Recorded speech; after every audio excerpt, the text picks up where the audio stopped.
a great day. I feel a little chilly. I'm a little bit embarrassed by that.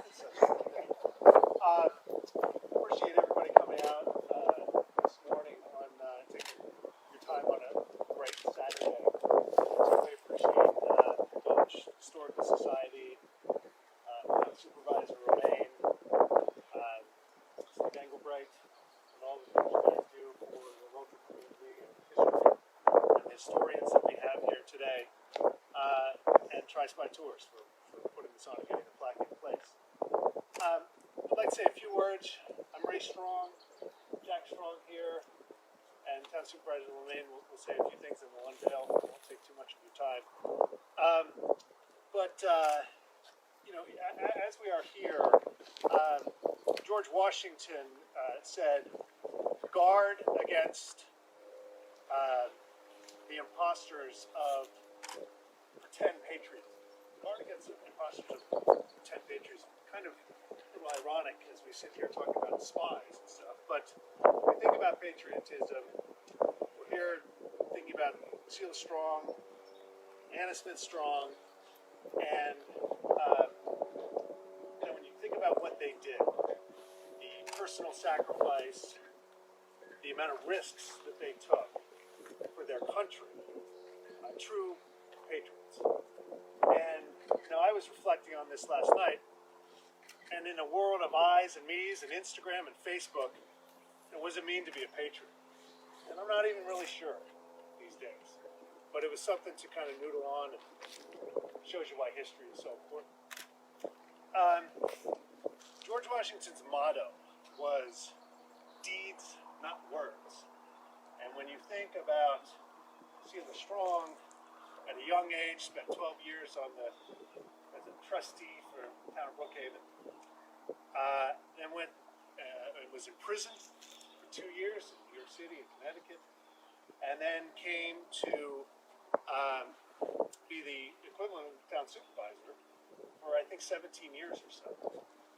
Those are true deeds, not words.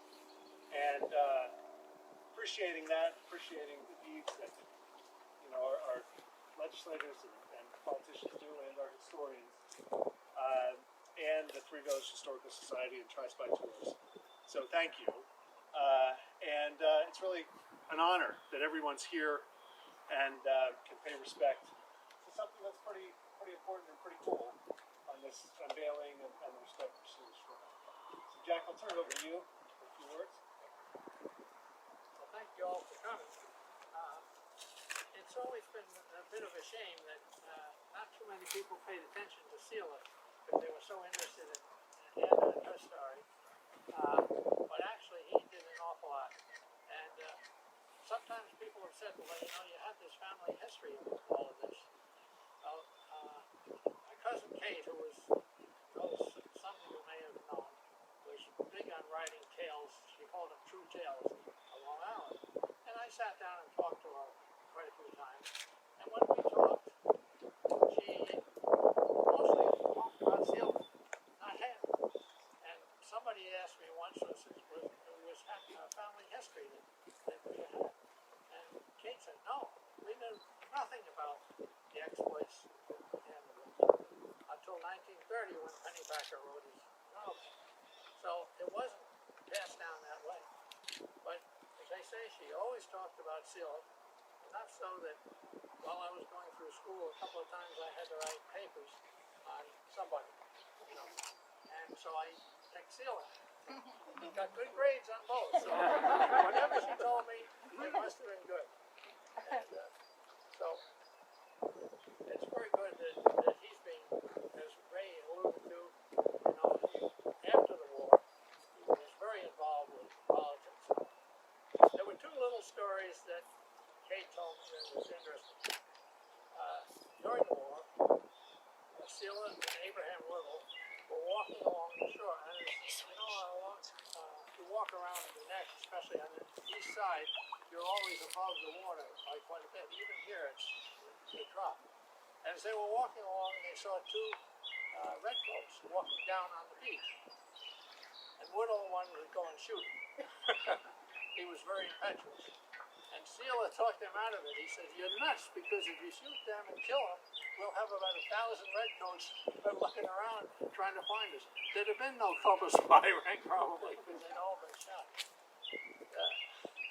So the other thing that she told me, as Bev mentioned, and I think Ray alluded to, Washington made a trip around 1790 to the Long Island, and Selah picked him up in Coram and brought him over to Lowe's Tavern, and he spent the night there. And everybody was very happy about all of that. And Selah said, "That's very interesting that he stayed there and you like that, but I paid for it." So with that, I'll pass it on to Mr. Romay.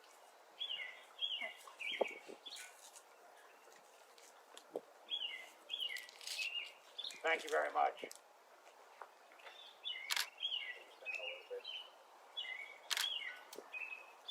Born on Christmas Day, 1737, died on the 4th of July in 1850. He packed into his life things that as we gather here, as we look back, as we always should, because by looking back we get a much clearer view of what's ahead and we see what has come before us. We see a man that was dedicated to his community.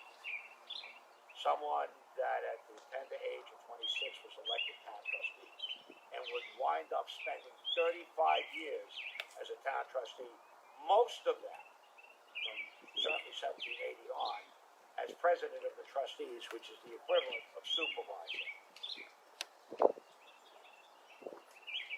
As we know, Long Island was occupied. One of the largest battles, I believe the largest battle of the Revolution was the Battle of Long Island in August of 1776. They occupied the island after that, and there's a lot of stories at the clothesline, whether true or not. But the bottom line is, this gentleman had been a captain of our local militia. And it's our local communities that count. This gentleman was then arrested by the British in 1778, spent 2 years in prison, and then fled to Connecticut, and returned, and in the same year, in 1780, was elected president of the trustees, the equivalent of supervisor. After the war, besides serving as a town trustee, he was Suffolk County Treasurer in 1786. He was a judge of the Court of Common Pleas. He was a state senator for 4 years, a New York state senator. This is a man that served his community. We think of politics today often in a negative term. Back then, that was serving the community. It was viewed differently. And some guy that understands that and does it very well is my dear friend, Steve Ackerman. And I hope he'll say a few words today. But I'm here to pay my respect to someone that paved the way. Because as we look around today, a lot of what we have over the last 200 years would not be here if not for men of this caliber. And we are blessed in this community to have this gentleman serve his community. And we're blessed by his great-great-great-grandson, 3 times, 4 times, and by members of the Strong family. So thank you for being here. This is a great day because it's a day that we remember someone that made today possible. Today would not be possible the way we see it, but for the ones that came before that molded our future. So thank you. Steve, say it. I'll say just a few words. I have great regard, though, for the traditions set by Selah Strong that are being continued today in terms of service. Our supervisor is one of the finest public servants that I've ever come across, and I've been in this business now for many, many years. And somehow it's appropriate that you were once a history teacher. Your sense of history and your sense of the role of continuing the memory and respect of those who made our present way of life possible is unmatched, really, among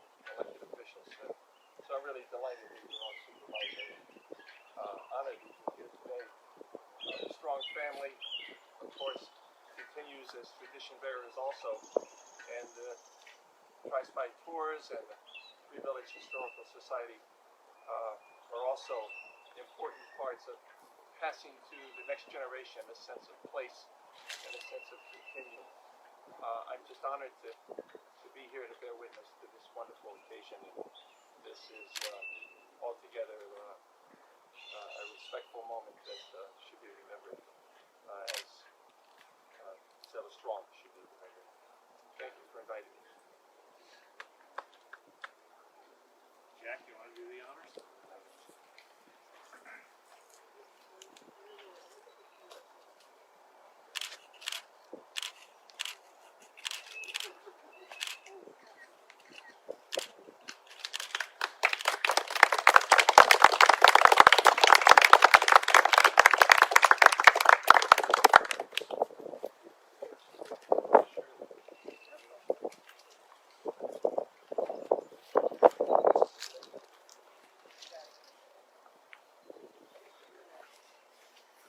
Ray, why don't you pull the members of the Strong family? Why don't all the Strong family members come on up? And...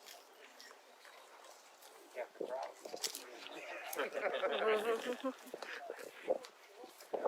Andy, how you doing? Good, good. Come over here. So wide angle lens? Call me. I only take pictures out when my TVs and everything. And tennis on tennis. So and then the instructors are like, this is nice. They're like always away. All right, say cheese. Culper.